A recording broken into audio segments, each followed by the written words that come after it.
আপনারা এখন প্রশাসন থেকে কি আশ্বাস পেয়েছেন?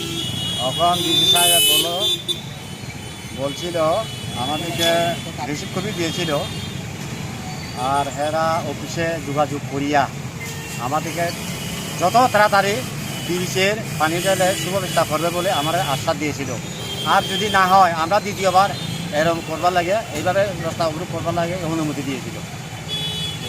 এই কথা আর কি।